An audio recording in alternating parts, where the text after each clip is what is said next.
하나님 말씀 같이 봅니다. 이 말씀은 출애굽기 1장 1절에서 7절까지 말씀입니다. 출애굽기 1장 1절에서 7절까지 말씀. 얼마 안 되니까 우리 함께 하나님 말씀 읽겠습니다. 시작. 야곱과 함께 각각 자기 족속을 데리고 애굽에 이른 이스라엘의 아들들의 이름은 이러하니라. 루벤과 시몬과 레위와 유다와 이사갈과 스불론과 베냐민과 단과 납달리와 갓과 아사리요. 야곱의 허리에서 나온 사람이 모두 70이요. 요셉은 애굽에 있었더라. 요셉과 그의 모든 형제와 그 시대 사람 다 죽었고 이스라엘 자손은 생육하고 그러나 번성하고 매우 강하여 온 땅에 가득하게 되었더라. 아멘. 창세기 말씀이 이제 끝났고 이제 출애굽기 말씀을 나누는데요. 잠깐 창세기 말씀을 조금만 더 묵상하고 출애굽기 말씀 좀 나누죠. 여러분 창세기 말씀을 보면 창세기는 뭐로 시작하죠? 창조로 시작하죠. 창세기는 뭐로 끝나죠? 죽음으로 끝나요. 여러분 하나님께서는 6일 동안 온 세상을 말씀으로 창조하셨어요. 특별히 여섯째 날 하나님의 형상과 모양을 따라 사람을 지으시고 그 속에 하나님의 생기를 넣으셔서 모든 생물과 구별되게 창조하셨죠. 그리고 이 구별되게 창조한 사람에게 하나님께서는 모든 피조물을 다스릴 수 있도록 그런 권능과 권세를 주셨죠. 그런데 여러분 하나님께서는 이 사람에게만 하지 말라고 금하는 명령을 주셨어요. 그게 뭐였어요? 선악과를 만드시고 이 선악을 알게 하는 나무 열매를 먹지 말아라. 그럼 너 정말 반드시 죽는다라고 사람에게만 명령을 하셨어요. 금지하는 명령을 하셨어요. 여러분 사람은 하나님이 만드신 모든 것을 다스리는, 그래서 피조물들에게 마치 하나님과 같은 존재였더라는 거죠. 그런데 하나님께서 이렇게 선악과를 그들에게 먹지 말라, 사람에게 먹지 말라고 명령한 이유, 여러 가지 이유가 있겠지만 중요한 한 가지는 뭐예요? 네가 이 세상에 하나님처럼 이 세상을 다스리지만 너는 창조주가 아니야. 너는 정직이야. 너는 왕이 아니야. 너는 종이야. 너는 주인이 아니야. 이 사실을 아담과 하와가 이 선악과를 먹지 않고 그 하나님의 말씀에 순종함으로 그걸 계속 인정하는 거예요. 하나님이 주인이십니다. 하나님이 온 세상의 주 되시고 우리는 피조물, 그가 만드신 피조물입니다. 이것을 이 선악과라는 이걸 먹지 말라는 하나님의 명령에 순종함으로 그걸 계속 인정하고 하나님은 하나님의 자리에, 아담과 하와는 그 피조물의 자리에, 그 청지기의 자리에 이렇게 잘 머물러 있게 하는 거라는 거죠. 너무나 중요한 거였어요. 하나님은 그 어떤 간섭도 하지 않았어요. 단 하나, 선악과만 먹지 마라. 이것만 너희들이 순종하면 하나님은 하나님의 자리에, 너는 하나님의 정직이, 나는 너의 주인. 이 질서를 지키게 되는 거야. 너무 중요한 거였거든요. 그런데 어떻게 했어요? 뱀이 하와를 유혹하게 될 때 하와가 그 선악과를 먹고 아담에게 주고 아담도 그것을 먹었죠. 그들은 청지기의 자리가 아닌 주인의 자리, 하나님처럼 되고 싶은 그런 욕망이 그 유혹을 들었을 때 뱀이 너 이거 먹으면 하나님처럼 될 수 있어. 너도 선악을 알 수 있어. 네가 선악의 주인이 되는 거야. 그 유혹을 들었을 때 그 마음에 불일 듯 욕심이 일어나 그렇게 하나님의 자리에 앉고 싶어 해서 그 선악과를 따먹었죠. 그로 말미암아 죄와 사망이 세상에 들어오게 되었고 영원토록 살 수 있는 존재가 죽을 수밖에 없는 존재가 되었고 하나님 앞에서 선을 행할 수 없는 불의한 존재가 되었어요. 그래서 창세기는 창조로 시작했는데 뭐로 끝이 나는 거예요? 죽음으로 끝이 나더라는 거죠. 그런데 여러분 창조로 시작해서 죽음으로 끝나는 이 창세기 말씀 사이에 놀라운 하나님의 은혜가 있더라는 거죠. 하나님께서는 죄로 죽을 수밖에 없는 수많은 사람들 가운데 누굴 택하셨어요? 아브라함을 택하셨어요. 그를 통해서 하나님의 백성을 세우더라는 거죠.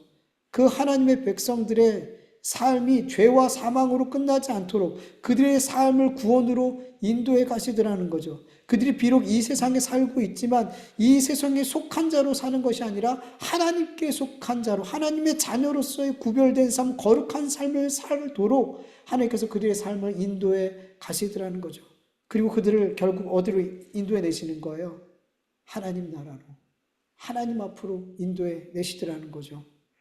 여러분, 그들은 아브라함과 이삭과 야곱, 그들은 다 분명히 죽었지만 하나님 앞에 그들은 산자로 존재하더라는 거죠. 그들은 지금 하나님 앞에 죽었어요, 살아있어요?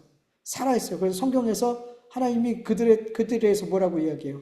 아브라함의 하나님이요, 이삭의 하나님이요, 야곱의 하나님이다. 그러면서 예수님이 뭐라 그래요? 하나님은 죽은 자의 하나님이 아니라 산 자의 하나님이다. 그러면서 너희 하나님께서 아브라함에게, 이삭에게, 야곱에게 뭐라고 얘기했어? 아브라함의 하나님, 야곱의 하나님, 이삭의 하나님, 살아있는 하나님, 살아있는 자의 하나님이 하나님은. 그러면서 그들이 지금 살아있다 죽어있다, 하나님 앞에서 산자로 있더라는 거예요. 그들은 지금 죽었지만, 이 세상에 존재하지 않지만 그들은, 그 믿음의 모든 선배들은 다 지금 하나님 앞에 살아있는 자로 존재하고 있음을 믿으시고 축원합니다. 그렇게 하나님께서 거기까지 인도해 가시는 거라는 거죠. 그래서 여러분, 창세기가 요셉의 죽음으로 끝나지만 죽음은 절망이잖아요. 완전 끝이잖아요. 더 이상 없는 것 같이 보이잖아요. 근데 여러분, 요셉의 죽음으로 끝나지만 여러분, 요셉이 어디서 장사해 지내는 줄 아세요?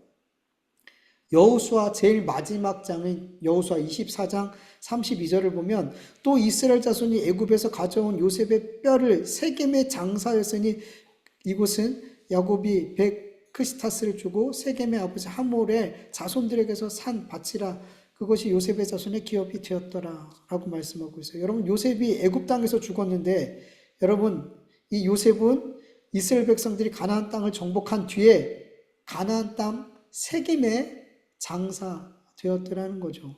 여기서 사실은 끝이, 요셉의 이야기는 어디서 끝나는 거예요?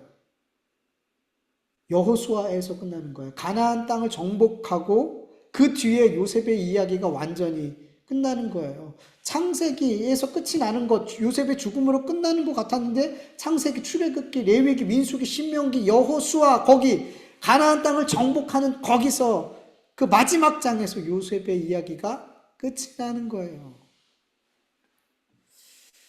결국 여러분, 하나님의 백성들은, 여러분 우리가 알다시피 영적으로 애굽은 어딜 상징하죠? 세상을 상징하죠. 가나안 땅을 뭘 상징해요? 하나님의 나라를 상징하죠. 그래서 결국 하나님의 백성은 이 세상을 상징하는 이 애굽에서 죽어요. 그러나 그들은 어디서 영원히 거하는 거예요? 천국을 상징하는 가나안 땅에서, 거기서 장사되고 거기에 영원히 거하게 된다는 거예요. 요셉의 죽음과 장례를 통해서 우리는, 하나님, 우리 모든 사람은 죄로 인해서 시작되고 그리고 죽고 끝나는 것 같은데, 하나님 그 사이에, 이 죽음과, 창조와 죽음 사이에 하나님의 은혜가 개입하니까 영원히 사네요. 이거를 요셉의 죽음과 장례를 통해서 우리에게 보여주는 거예요. 여러분, 이 은혜가 우리에게 임한 거예요. 여러분, 우리가 이 땅에서 태어나고 그리고 죽는 그 사이에 예수님의 십자가의 복음의 은혜가 우리에게, 우리의 삶에 밀고 들어오지 않았다면, 그 하나님의 은혜가 우리에게 임하지 않았다면 우리는 창조되고 시작하고 죽음 그 뒤에 없어요. 그 다음에 죽음은 영원한 죽음으로 이어지는 거예요. 죽음은 심판으로 이어지는 거예요. 그러나 하나님께서 우리를 창조하시고 이 땅에 내시고 우리의 죽음 사이에 예수 그리스도를 믿는, 복음을 믿는 믿음으로 우리에게 임하셨더라는 거죠. 그래서 그 복음을, 예수 그리스도를 믿음으로 말미암아 우리는 죄와 사망에서 구원받고 애굽 땅에서 죽지만 영원히 가나안 땅에 장래되는 거예요. 그래서 여러분, 아브라함과 이삭과 야곱, 믿음의 조상들 다 지금 어디에 묻혀 있는 거예요? 가나안 땅에 묻혀 있는 거예요. 하나님 나라에 들어가는 거예요. 그걸 상징하는 거예요. 여러분, 우리의 삶이 시작하고 죽음, 그리고 더 이상 없는 게 아니라 그 사이에 하나님의 은혜가, 복음의 은혜가 우리의 삶을 비집고 들어왔다라는 이 사실을 여러분 믿음으로 말미암아 이 구원의 은혜에 정말 감사할 수 있길 간절히 원합니다. 우리가 찬양으로 고백했던 것처럼 이 땅의 삶이 끝이 아닌 거예요. 우리는 그렇게 되지 않더라는 거죠. 왜요? 시작과 끝 사이에 하나님의 은혜가 들어왔기 때문에. 예. 그 하나님의 택하심과 구원하심과 인도하심과 그리고 천국의 소망을 주시고 결국엔 천국으로 인도하시기 때문에 여러분 우리 이 은혜를 기억하면서 우리의 삶에 어떤 고난이 와도 어떤 힘듦이 와도 여러분 이 은혜가 우리의 삶에 임했다는 것을 믿으면 견딜 수 있어요.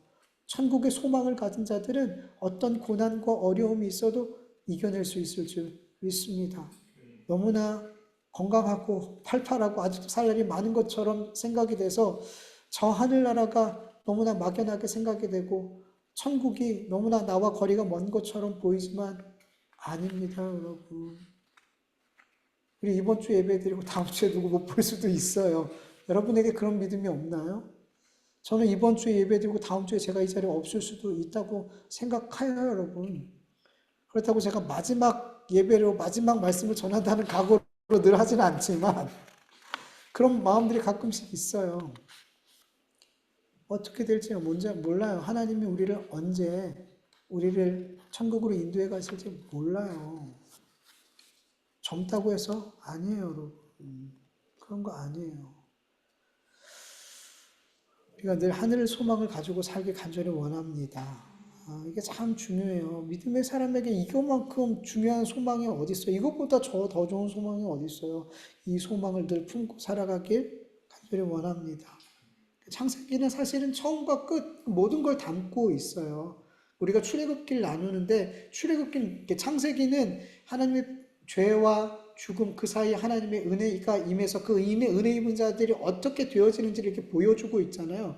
근데 출애굽기, 레위기, 민수기, 신명기, 여호수아까지는 하나님께서 하나님의 백성을 택하시고 이 세상과 죄에서 구원해 주시고 그들을 믿음의 삶, 하나님의 자녀로서의 살아가는 이 하나님 백성의 삶으로 어떻게 하면 살아가게 하시는지 인도하시고 그리고 결국엔 천국으로 인도해 가시는지 그 모든 과정을 되게 자세하게 설명하고 있는 거예요. 출애굽기부터 시작해서 여호수아까지는 그 삶을 되게 여러분 믿음의 조상 아브라함과 야곱 이삭 다 이렇게 보면 그들이 하나님께서 이렇게 만들어 가는 과정들이 나오지만 훨씬 더 출애굽기부터 여호수아까지는 그 하나님의 백성들을 인도하시고 죄에서 구원하시고 하나님의 백성으로 만들어 가시고 천국으로 인도하시는 그 과정이 정말 자세하게 기록되어져 있다라고 보면 돼요. 창세기는 큼직하게 이야기했다면 출애굽기부터 여호수아는 아주 구체적으로 하나님 우리를 어떻게 세상에서 이 애굽에서 구원해 내시는지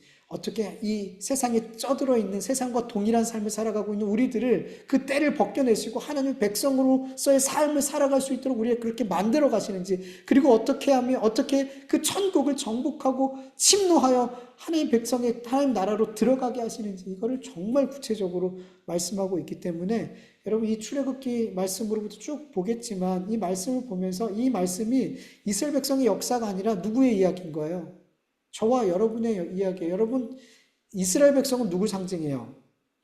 하나님의 백성, 영적인 이스라엘을 상징하는 거, 저와 여러분을 상징하는 거예요. 그들의 삶이 우리의 삶이고, 그들의 구원이 우리의 구원이고, 그들의 인도하신 하나님이 우리를 인도하신다는 것을, 그들을 천국으로, 가나안 땅으로 인도하시는 분이 우리를 천국으로 인도하시는 그 하나님이라는 것을 이렇게 자꾸 연결시켜서 볼 수 있길 간절히 원합니다. 여러분 오늘 본문 1절을 한번 다시 보면은 야곱과 함께 각각 자기의 가족을 데리고 애굽으로 이른 이스라엘의 아들들의 이름은 이러하니 이렇게 기록하고 있어요. 야곱이라고 시작해서 이스라엘이라고 끝나죠. 야곱으로 해서 야곱과 함께 각각 자기 족속으로 데리고 애굽으로 이른 야곱의 아들들의 이름 이렇게 하지 않고 야곱이라고 이야기했지만 이스라엘로 이름이 바뀌죠. 여러분 이 짧은 기록을 통해서 우리는 야곱의 삶을 하나님께서 어떻게 이스라엘로 변화시켰는지를 이 짧은 한 절에 이 성경이 담고 있더라는 거죠. 여러분 가나안을 떠나기 전 야곱은 정말 야곱스러운 삶을 계속 살았죠. 다른 사람의 뒤꿈치를 잡는 삶, 속이는 자의 삶을 살았어요.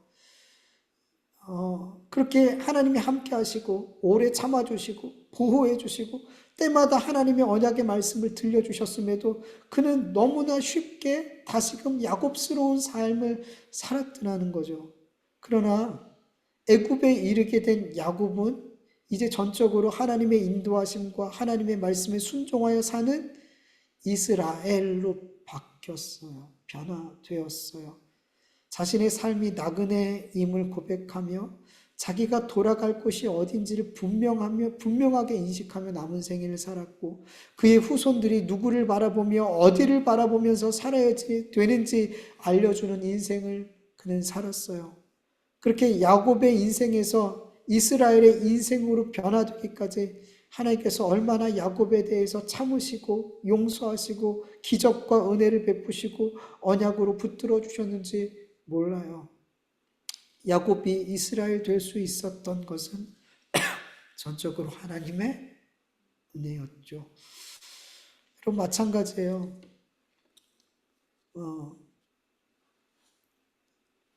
창만이가 조창만이라는 인생이 그리스도인이 되는 것, 하나님의 자녀가 되는 것, 이 변화, 이거는 제가 어떻게 해서 변화되고 만들어낸 것이 아니라는 거죠.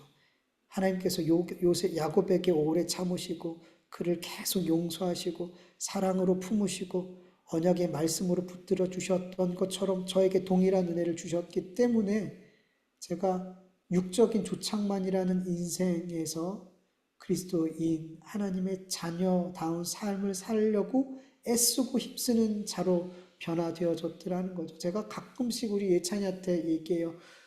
예찬아, 아빠가 하나님을 믿고 목사님이 된 게 너한테는 얼마나 다행스러운 일인지 모른다. 아빠가 그냥 조창만으로 있었다면 너는 맨날 죽었다. 너는 정말 아빠가 목사님인 걸 하나님 앞에 감사해라. 제가 이 말을 예찬이 때문에 뚜껑 열릴 때마다 예찬이에게 은혜롭게 하는 말이에요. 나는 정말 감사해야 된다. 저는 제가 변화된 것, 육적인 조창만으로 계속 살아가다가 그리스도인으로서 하나님의 자녀로서 살려는 발버둥을 가지고 살아가게 된 것, 제가 노력해서 애써서 어떻게 되어진 것이 아니라 하나님의 오래오래 참아주심이 있었고 기다려주심과 끝까지 사랑해주심과 이런 놀라운 하나님의 은혜들이 있어서 그런 저의 삶의 변화들이 있었던 거예요. 여러분들도 마찬가지일 거예요. 여러분들이 분명 달라지고 있음을, 변해가고 있음을 여러분 느끼실 거예요. 이전과 다른 나, 이전과 다른 그리스도인, 하나님의 자녀의 삶이 여러분에게 막 나타나고 그런 변화들이 있을 거라고 저는 믿어요. 왜? 하나님이 여러분을 참아주셨기 때문에 여러분을 기다려주셨고 끝까지 사랑해주셨고 그 십자가 사랑을 보여주셨고 하나님의 언약의 말씀을 계속 들려주심으로 말미암아 여러분을 그렇게 변화시켜 가는 줄 믿습니다. 너무나 큰 은혜죠. 여러분 하나님 말씀을 계속 보면요. 은혜밖에 없어요. 결론은 계속 은혜예요. 하나님의 은혜로. 하나님의 은혜로. 근데 참 은혜를 자꾸 모르는 삶을 사는데 여러분 정말 은혜예요. 그래서 여러분 내가 점점 하나님의 자녀의 삶으로 변화되어져 가는 하나님을 기쁘시게 되는 삶으로 이렇게 자꾸만 사라져 가는 이것들이 막 보여질 때 여러분 교만해지지 않길 간절히 원해요. 그러니까 마치 내가 변화한 것처럼 내가 잘해서 이렇게 하는 것처럼 교만한 마음 품지 말고 자꾸 나의 변화됨과 나의 이런 좋은 모습들을 가지고 다른 사람 그렇게 하지 못하고 있는 사람들을 판단하고 정죄하고 자꾸만 가르치려 하고 이러지 않길 간절히 원합니다. 이게 하나님의 은혜였다는 걸 안다면 내 변화된 삶이 하나님의 전적인 은혜였다는 것을 안다면 우리는 아직 덜 성숙하고 계속 아직 변화되지 않았지만 변화되어지길 기다리고 아직도 이렇게 우리가 옆에서 보고 기다리고 있는데 답답하지만 여러분 자꾸 그렇게 정죄하고 판단하고 가르치려는 건 나쁜 의도잖아요. 나쁜 의도로 가르치려 하지 말고 참고 기도해주고 내 삶에 계속 믿음의 삶을 나타내 줄 수 있기를 간절히 원합니다. 이게 은혜를 아는 자들의 삶이에요. 내가 했다 그러면 어떻게 정죄하는 거죠. 내가 이렇게 변화했어. 이렇게 하면 자꾸만 가르치려고 하는 거죠. 그래서 여러분 이게 은혜라는 것을 알기 간절히 원해요. 그리고 고린도전서 10장 12절 보면 그런즉 선줄로 생각하는 자는 넘어질까 조심하라 이렇게 말씀하고 있어요. 여러분 우리는 계속 변화되어지고 우리 변화되면 멈출 수 있을까요? 아니요. 저는 죽는 날까지 그리스도인으로서 더 하나님을 닮은 예수님을 닮은 사람으로 변화되어져 가는 과정이지 완성이 없어요. 그래서 여러분 우리는 계속해서 주님을 더 알길 원합니다. 주님을 더욱 사랑하길 원합니다. 그분의 생각을 제가 더 알기를 원합니다. 그렇게 겸손한 마음으로 우리의 삶에 변화를 주신 그 하나님께 정말 감사하며 그 모든 것을 은혜로 받으며 다른 이들을 참아주고 다른 위해 기도해 줄 수 있는 은혜 받은 자의 삶을 살 수 있는 저와 여러분 되길 간절히 원합니다. 우리는 야곱에서 이스라엘이 된 자라는 이 놀라운 은혜를 입은 자라는 걸 믿으시길 축원합니다. 여러분 오늘 본문을 보면 애굽으로 내려간 이스라엘의 후손이 70명이라 그랬어요. 요셉과 그 자녀들까지 합치면 70명이 좀 넘죠. 그래서 뭐 74명이다 성경에도 그렇게도 말씀하는데 시간이 갈수록 근데 여러분 시간이 갈수록 7절 말씀처럼 70여 명의 이스라엘 백성 그 야곱의 후손들이 7절에 보니까 생육하고 불어나 번성하여 매우 강하게 되어 온 땅에 가득 차게 되었어요. 여기서 온 땅이라는 표현은 애굽 온 땅에 가득했다라는 거는 아니에요. 애굽 온 땅이 얼마나 큰데 거기 가득할 수 있겠어요. 그건 아니고요. 사실은 히브리어 원어로 보면 콜이라는 그 모든이라는 단어가 없어요. 콜이라는 단어가 모든이라는 단어 사실 없어요. 근데 그래서 그 땅에 가득하더라로 해석 보통 주석들은 그렇게 표현하는 게 맞다라고 얘기해요. 온 땅보다는 그 땅에 가득하더라. 여러분 그 땅은 어딜까요? 이스라엘 백성들은 애굽 전역에 흩어 살지 않았죠. 고센 땅을 받고 그 고센 땅에서 살았더라는 거죠. 그래서 그 고센 온 땅에 가득했다라고 이해하면 좋을 것 같아요. 근데 여러분 그 고센 땅에 가득했던 이스라엘의 숫자가 어느 정도 됐을까요? 출애굽기 12장 37절을 보면 출애굽할 때 이제 람셋에서 이제 숫곳에 이르는 그런 내용이 나와요. 출애굽해서 나온 그 보행자들 장정만 60만 가량이었다라고 말씀하고 있어요. 출애굽할 당시 장정만 60만 명. 여러분 여자와 노인은 집계되지 않은 거예요. 그리고 지금처럼 이렇게 애를 많이 안 낳는 시대가 아니죠. 그 당시에는 아이를 어마어마하게 낳았어요. 그래서 아이들까지 합치면 300만에서 400만 명, 그러니까 잡초까지 같이 갔으니까 300만, 400 이상 되는 그 어마어마한 그 민족이 돼서 출애굽하게 되죠. 70명에서 400여 년이 지나는 동안 그렇게 어마어마한 민족이 되었어요. 여러분 이 말씀을 보면서 우리 하나님께서 아브라함과 이삭과 야곱에게 하신 그 말씀이 성취됐다는 것을 확인할 수 있죠. 여러분 하나님께서 아브라함에게 약속하셨어요. 그를 처음 부르시되 창세기 12장 2절 보면 내가 너로 큰 민족을 이루게 하겠다. 창세기 22장 17절 내가 너로 큰 복을 주고 내 씨가 크게 번성하여 하늘의 별과 같고 바닷가의 모래 같게 하리니 내 씨가 그 대적의 성문을 차지하리라. 아멘.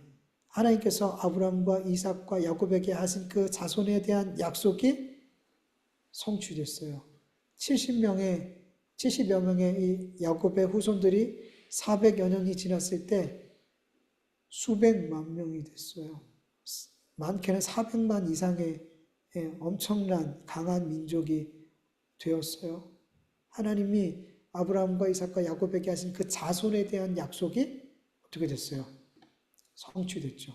그리고 우리가 알다시피 땅에 대한 약속, 가나안 땅에 대한 약속도 어떻게 돼요? 여호수아서를 보면 성취가 되죠. 네.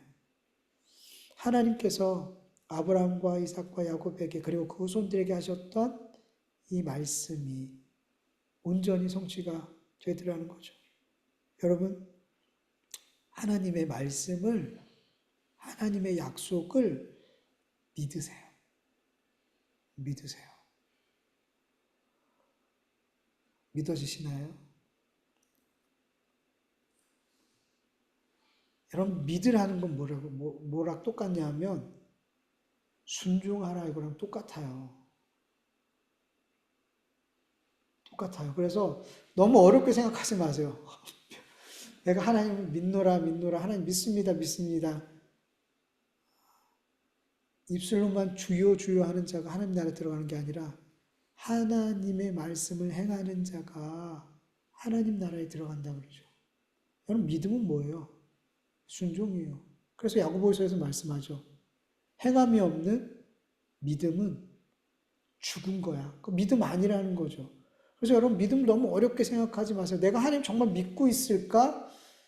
내가 말씀을 믿고 있을까? 하나님 약속을 믿고 있을까? 간단해요. 내가 내 삶 속에서 하나님께서 나에게 하신 말씀, 그 언약들을 내가 순종하고 있을까? 순종하고 있으면, 내가 하나님의 말씀을 믿고 살아가고 있구나. 근데 하나님의 말씀에 전혀 순종하지 않고 살고 있어요. 근데 맨날 주여, 주여 그리고 믿습니다 하면 그 사람은 뭐예요? 안 믿는 거예요. 안 믿는 거예요.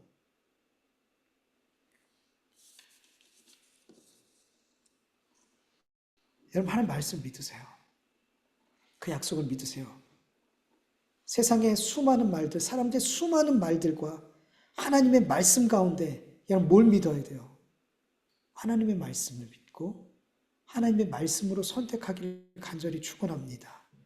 여러분, 하나님의 말씀을 따라 선택하는 삶, 하나님의 말씀을 믿고 그 말씀에 순종하여 내 삶을 선택하는 삶보다 이 세상에 더 안전한 삶은 없다는 걸 믿으시길 축원합니다. 여러분, 안전한 삶을 사람들은 추구하잖아요. 안전한 삶을 살고 싶어 하잖아요. 그래서 뭐에 자꾸만 힘을 기르기도 하고 돈을 많이 벌기도 하고, 이게 돈이 많고 힘이 있고 이러면 내 삶을 안전하게 지킬 수 있으니까 사람들은 그 안전에 대한 두려움이 있어요. 근데 여러분, 하나님의 말씀을 믿고 택하는 삶보다 안전한 삶은 없어요. 여러분, 상황을 보고 선택해 보세요. 상황은 변해요. 사람을 보고 선택해 보세요. 사람은 변해요. 자꾸 변해요. 여러분, 사람은 자기 이익을 따라서 선택해요. 그래서 언제는 이게 옳았다 그러고 이거는 틀렸다고 했는데 나에게 이익이 된다면 그 틀린 것을 옳다라고 말하는 게 사람이에요. 그게 우리예요. 그런 사람을 보고 뭘 선택하고 그런 사람을 믿고 뭘 선택하냔 말이죠. 사람이 변하니까 상황이 변하는 거잖아요. 그래서 여러분, 사람이 아니라 상황이 아니라 하나님 말씀을 선택하길 간절히 원합니다. 하나님의 말씀은 변하지 않아요. 신실해요. 하나님의 말씀을 따라 행하는 자는 하나님께서 그 약속하신 바를 그의 삶에 이루실 줄 믿으시길 축원합니다. 여러분, 하나님이 여러분에게 사랑하라 말씀하셨습니까? 용서하라 말씀하셨습니까? 오래 참으라고 말씀하셨습니까? 주는 삶을 살라고 말씀하셨습니까? 오른뺨을 치면 왼뺨을 돌려대라 말씀하셨습니까? 여러분의 삶 속에서 그 순간순간 성령님이 여러분에게 말씀하신다면 여러분 그 말씀을 믿으시고 그 말씀을 선택하고 순종하기를 간절히 축원합니다. 그게 믿음이에요. 그게 믿음이에요, 여러분. 여러분, 이스라엘 백성들이 출애굽을 하게 되는데 여러분, 이 출애굽은 여러분 이미 오래전에 예언되었다라는 것을 여러분 알고 계시나요? 창세기 15장을 보면 아브라함에게 아직 후손 이삭이 나지 않았을 때 하나님께서 아브라함에게 이렇게 약속하셔요. 창세기 15장 13절에서 16절 보면 주님께서 아브라함에게 말씀하셨다. 너는 똑똑히 알고 있거라. 너의 자손이 다른 나라에서 나그네 살이를 하다가 마침내 종이 되어서 400년 동안 괴로움을 받을 것이다. 그러나 너의 자손을 종살이하게 한 그 나라를 내가 반드시 벌할 것이며 그 다음에 너의 자손이 재물을 많이 가지고 나올 것이다. 그러나 너는 오래 살다가 고이 잠들어 묻힐 것이다. 너의 자손은 4대째가 되어서야 이 땅으로 돌아올 것이다. 아모리 사람의 죄가 아직 벌을 받을 만큼 이르지 않았기 때문이다. 아멘. 하나님께서는 이미 아브라함에게 이삭이 태어나지도 않았을 때, 그에게 아무런 자손이 없었을 때에 이미 이 출애굽에 대한 이야기를, 출애굽에 대한 이스라엘 백성들이 어떤 민족 안에서 번성하고 그곳에 종살이를 하고 하나님께서 그곳을 심판하시고 그들을 그곳에서 데리고 돌아와 가나안 땅으로 돌아올 것에 대해서 이미 약속해 주셨어요. 말씀해 주셨어요. 네. 그리고 우리가 아는 것처럼 이 말씀대로 돼요, 안 돼요? 그대로 되어지더라고요. 이런 말씀을 통해서 우리 인생과 역사, 하나님이 계획하시고 인도하심을 또다시 확인하게 되는 거죠. 이런 말씀 앞에서 우리는 정말 겸손해질 수밖에 없는 거예요. 우리는 그렇잖아요. 마치 내가 내 인생을 써내려가는 것처럼, 내 인생을 내가 만들어가는 것처럼, 내 결정력으로 다 만들어가는 것처럼 그렇게 사는 경우가 너무 많잖아요. 근데 이런 말씀들 앞에서 그냥 겸손해져 버리는 거예요. 내가 아니구나. 내가 주인이 아니구나, 내 삶에. 하나님이시구나. 고백할 수밖에 없는 거예요. 여러분, 어쩌다 요셉이 형들에게 미움을 받고, 어쩌다 형들의 손에 의해서 애굽으로 노예로 끌려가게 되고, 어쩌다 요셉이 애굽의 칭의대장 보디발의 종으로 팔려가고, 어쩌다 애굽의 총리가 되고, 어쩌다 야곱의 가족이 애굽에서 살게 되고, 어쩌다 애굽의 그 땅에서 야곱의 후손들이 번성하게 되고, 그리고 어쩌다 출애굽하게 된 게 아니잖아요. 이 일을 하나님께서는 이삭이 태어나기 전에 아브라함에게 그 후손들이 어떻게 될지 이미 다 알려주셨잖아요.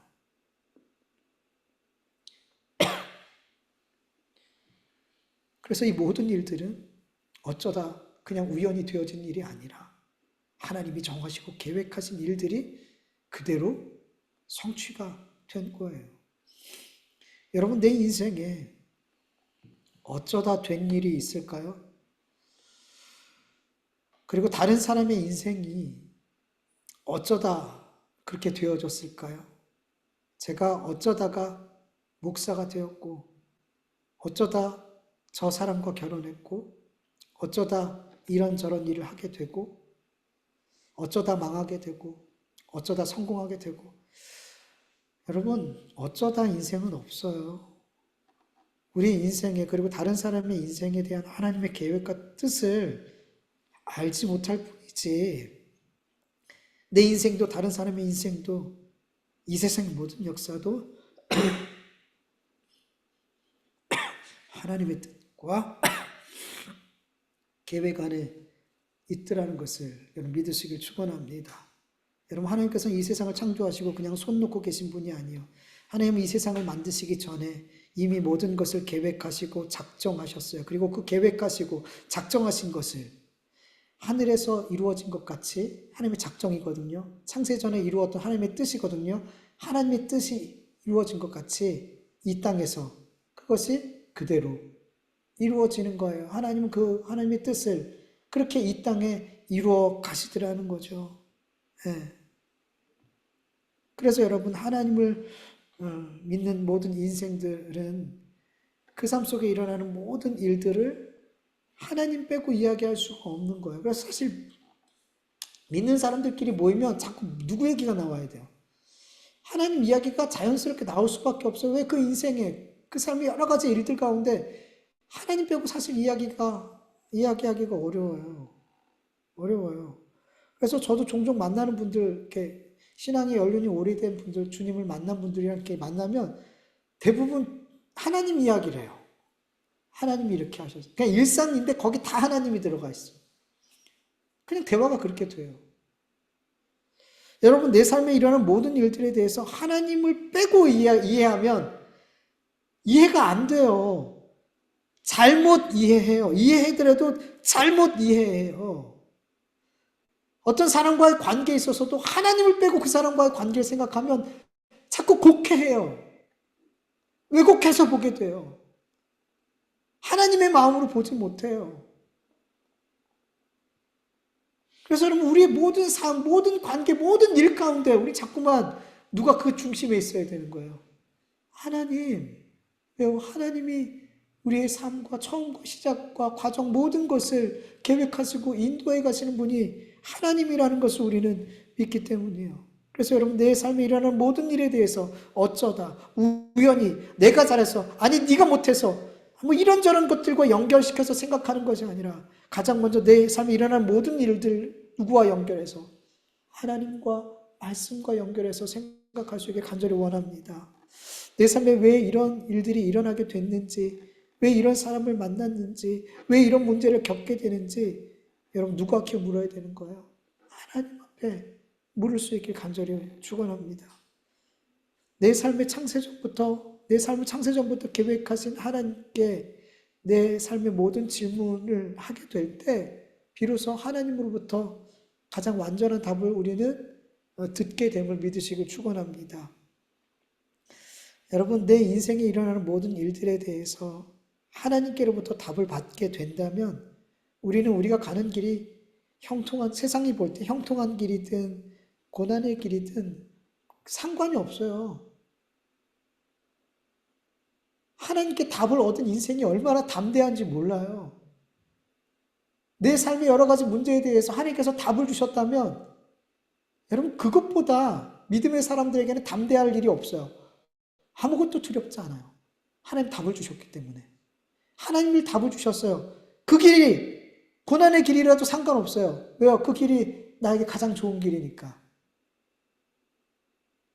좋고 나쁜 게 문제가 아니에요. 그 길이, 하나님이 답으로 주신 그 길이 좋고 나쁨의 문제가 아니라니까요.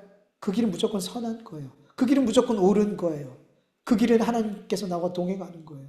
여러분, 동행은 뭐예요? 우리 자꾸 하나님이 동행해달라 그러니까 하나님이 나와 동행해 주시면 내가 좋은 길, 형통하는 길, 성공하는 길, 뭐 하나님과의 동행이 마치 그렇게 연결이 되는데 아니에요, 여러분. 여러분, 다윗이 뭐라고 그래요? 하나님이 나를 푸른 초장으로 인도하실 수도 있고 사막의 음침한 골짜기로도 달라지지 않아요. 하나님 나의 목자예요. 푸른 초장으로 인도하셔도 하나님 나의 목자시고 사막의 음침한 골짜기로 나를 인도하셔도 하나님 나의 목자 되세요. 달라질 건 아무것도 없어요. 그냥 좋은 거예요. 하나님이 목자시니까. 나는 안전한 거예요. 하나님 목자시니까. 그래서 답을 얻는 인생보다 그 인생이 담대하고 확신한 인생은 없어요. 우리가 왜 이렇게, 우리의 믿음의 사람들이 왜 이렇게 불확실하고 삶이 왜 이렇게 불안하고 이렇게 해야 돼요, 저렇게 되나 고민이 많은 줄 아세요? 답을 하나님께 얻지 않았기 때문에요. 저 사람한테 듣고 답을 얻고 사람들이 다 이렇게 결정하니까 거기서 답을 얻고 세상에서 답을 얻고 사람들에게서 답을 얻으니까 그리스도인들도 너무 우왕좌왕하는 거예요. 너무 불안한 거예요. 답답한 거예요. 담대하지 못한 거예요. 어디로 갈지 모르는 거예요. 하나님께 답을 얻지 않으니까. 우리 그리스도인들은 하나님께 답을 얻을 수 있는 존재잖아요. 얼마나 감사해요. 하나님이 답 주시는 존재란 말이에요. 하나님께 물으면 그 아버지께서 그 자녀들에게 어떤 방법을 통해서든 깨닫게 해주신단 말이에요. 우리 안에 누가 계셔요? 하나님의 영이 계시잖아요. 하나님의 말씀이 있잖아요. 하나님이 답을 주신단 말이죠. 그 답을 가지고 살아가는 인생보다 확실하고 담대하고 용기 있는 인생은 없는 줄 믿으시길 축원합니다. 하나님께 물으세요. 하나님께 답을 찾으세요. 다른 데 답 없어요, 여러분. 우리 인생에 다른 데 답 없단 말이에요. 옳은 답 없단 말이에요. 하나님만 답이에요. 하나님만 답을 주세요. 우리의 인생의 가장 바른 답을 하나님께 묻는 인생 되기를 간절히 축원합니다. 하나님은 그렇게 아브라함의 인생, 믿음의 조상들의 인생 가운데 답을 이미 다 주셨어요. 그들이 후대에 갈 길을 약속하셨고 내가 너희를 어떻게 인도하겠다. 이미 그렇게 답을 주신 하나님이 우리 인생 가운데, 고작 이 짧은 인생 가운데, 우리의 인생 가운데 하나님 답을 안 주실까요? 우리의 갈 길을 인도해 주시지 않을까요? 여러분 제발 기도하세요. 나의 삶을 인도하시고 나의 앞길을 알고 계신 하나님 앞에 물으세요. 그리고 그 답을 들을 때 여러분 경험하게 될 겁니다. 아무것도 두렵지 않을 거예요. 그 길이 고난이 훤히 보이는 길이라 할지라도 내가 손해보고 자존심 상하고 사람들 앞에 무시당하는 그런 길이라 할지라도 거침없이 그 길을 가게 될 줄 믿습니다. 우리 같이 말씀을 기억하고 같이 기도합시다. 아버지 하나님 감사합니다.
아버지 하나님 감사합니다. 우리도 하나님 앞에 찬송을 드리고 기도를 드리고 예배드리게 하여 주셔서 감사합니다. 우리의 삶의 모습을 늘 돌아보며 이 자리에 설 때마다 우리의 예배가 어떻게 하늘의 천군과 천사들이 하나님 앞에 드리는 그 찬송과 그 예배처럼 그렇게 받아들여질 수 있을까? 하나님께서 받으실 수 있을까? 우리의 모습을 보면 우린 썩어 문드러진 예배를 드린 것 같은데 똥과 같은 찬송을 드리는 것 같은데 우리 예배가 어떻게 그 하늘의 천군 천사가 드리는 찬송과 예배처럼 받아질 수 있을까 하는 생각이 종종 듭니다. 그러나 존귀하신 예수 그리스도의 보혈이 우리의 예배를, 우리가 드리는 예배를, 우리의 기도를, 찬송을 그 사랑으로, 그 보혈로 덮으심으로 하늘의 천군과 천사가 드려지는 예배와 같이, 찬송과 같이 하나님 앞에 올려지게 됨을 믿습니다. 주님 감사합니다. 아무것도 아니 하나님 앞에 정말 드릴 수 없는 기도, 드릴 수 없는 찬송과 예배를 드리는 우리의 예배와 찬송과 기도를 영광스러운 찬송과 기도와 예배로 받아주신 그 은혜, 그 십자가의 사랑, 너무나 감사합니다. 예배를 하나님께서 받으시는 것, 이것 자체가 얼마나 영광스러운 일인지 우리가 늘 기억하며 이 예배를 드릴 수 있는 우리가 되게 하여 주시옵소서. 아버지 하나님, 오늘도 하나님 앞에 귀한 예배를 말씀을 들었습니다. 여러 말씀들이 있겠지만 특별히 하나님, 우리의 인생 하나님이 계획하시고 주관하시고 인도하시는 것을 믿게 하여 주셔서 내 인생의 모든 것들을 하나님 앞에 여쭈며 하나님 앞에 답을 구하는 우리 인생이 되게 하여 주시옵소서. 나를 만드시고 내 인생을 작정하신 그 하나님 앞에 묻지 않으면 누구한테 묻겠습니까? 여러분, 우리 그리스도인들이 자꾸만 세상의 말을 듣고 사람들에게 묻고 사람들의 그 답변에 내 삶을 맡기고 그 답변에 선택하고 답변을 따라 선택하고 그래서 우왕좌왕하고 어디로 갈지 못하고 하나님을 믿으면서도 늘 불안해하고 하나님, 우리 그리스도인들이 내 인생을 지으시고 인도하시는 하나님께 묻는 삶이 되게 하여 주시옵시고 하나님으로부터 답을 얻는 인생이 되고 그 답을 따라 순종해 갈 때 아무것도 염려하지 않고 아무것도 두렵지 않고 아버지 그렇게 용기 있게 살아갈 수 있는, 그래서 세상 사람들이 어떻게 그렇게 두려운 길을 용기 있게 갈 수 있는지 그렇게 물어볼 수 있는 인생이 되어질 수 있도록 도와주시옵소서. 묻지 않는 삶이 되지 않고 묻고 하나님으로부터 답을 얻는 인생 되어질 수 있도록 은혜 베풀어 주시옵시고 주님 나라 갈 때까지 그렇게 사망의 음침한 골짜기든 푸른 초장이든 주님이 인도하시는 길이라면 아멘 하고 순종하며 그렇게 따라갈 수 있는 우리 모두가 되어질 수 있도록 도와주시옵소서. 주님께 모든 것 감사드리고 맡기오며 예수님의 이름으로 기도드립니다. 아멘. 주님 가르쳐주신 기도로 예배 마치겠습니다. 하늘에 계신 우리 아버지여, 이름이 옳게 여김을 받으시오며 나라의 마옵시오며 뜻이 하늘에서 이루어진 것 같이 땅에서도 이루어지이다. 오늘날 우리에게 일용할 양식을 주옵시고 우리가 우리에게 죄진 자를 사하여 준 것 같이 우리의 죄를 사하여 주옵시고 우리를 시험에 들게 하지 마옵시고 다만 악에서 구하옵소서. 대개 나라와 권세와 영광이 아버지께 영원히 있사옵나이다. 아멘.